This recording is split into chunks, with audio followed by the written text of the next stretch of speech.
Afternoon 12 વાગ્યા છે અને જસ્ટ હું હજી હમણાં જ આવી છું.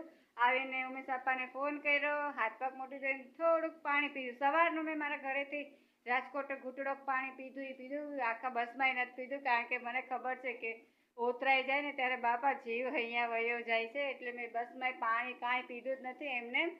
તો બસ મારી મમ્મીની તબિયત સારી છે, પછી તમને મમ્મી સાથે મળાવું, થોડુંક હું રેસ્ટ કરું અને ફ્રેશ પણ થઈ જાઉં. પછી તમને મારું હોમ ટૂર મમ્મીનું કરાવું ને અને બધાની સાથે મળાવું.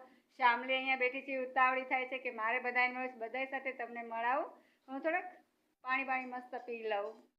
તો ફ્રેન્ડ્સ 12:30 પોણો 1 થયો છે. જમવાનું મસ્ત મજાનું તૈયાર છે. કઢી, ભાત, ભીંડા બટાટાનું મસ્ત મજાનું શાક, રોટલી છે અને વઘારેલા મરચાં પણ છે. મમ્મી ત્યાં જમવા બેઠા છે, હું અહીંયા જમવા બેઠી છું. ચાલો બધા જમવા. ફ્રેન્ડ્સ હોલું જોયું, જો મમ્મી ઊભા છે ને એટલે. તો મમ્મીના ઘરે મને બધા મળવા આવે. અત્યારે આવ્યા છે હોલાભાઈ ને હોલીબેન. કેમ છે હોલીબેન? મજામાં ને? એ કે છે હું ફાઇન છું. મમ્મી હવે બીવડાવી દીધા તો તમે તો રોવા માંડી હતી. મેં કીધું આજે મૂંઝાતા, મેં કીધું બેન જમવું ન ભાવ્યું. મેં કીધું મમ્મીને હું થયું દવા લીધી ને પછી સારું છે ને હવે? આ આરાધના ઘરે તમે કહેતા એને સારું ધ્યાન દીધું કા? હા એ મમ્મી ચા પણ ધોઈ દીધું ને દવા ચાલુ છે ને હવે? હાય. તો ફ્રેન્ડ્સ હવે મારી મમ્મીને સારું છે, કાંઈ મૂંઝાવાની જરૂર નથી. અને સ્મિતાબેન તમે કમેન્ટ કરી બહુ સરસ, મને હિંમત એનાથી મળી. તો આવી રીતે મસ્ત કમેન્ટ કરતા રહેજો અને મારી મમ્મીને ખાસ કરીને કહેજો કે હવે દીકરીના ઘરે રોકાવા જાય.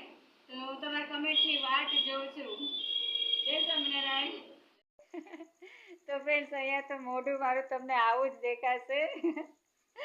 ફેશિયલ ને બધું કરાયું છે ને મેં, એટલે ચમકે છે ને. મમ્મીને આવું જ દેખાય. હજી 2-3 દી જવા દે, પછી તો વર્તાય નહીં એવી હું રૂપાળી થઈ જાય, ભયંકર.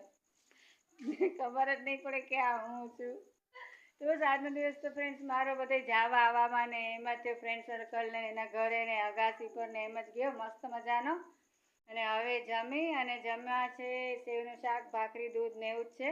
અને જમીને પછી જાવ છે દશામાના અહીંયા વ્રત છે ને, તો ત્યાં દર્શન કરવા. અને મને અત્યારે ઘરી ગઈ એકદમ બળે છે. તો હવે હું ઘરમાં હવે ઓસરીમાં ગાર ઉખડી ગઈ છે ને, એટલે ચપ્પલ પહેરીને આટા મારવા જોઈએ. તો બસ જોઉં આવીને બ્લોગ પૂરો કરું કે અત્યારે ચાલો જમવા બધા.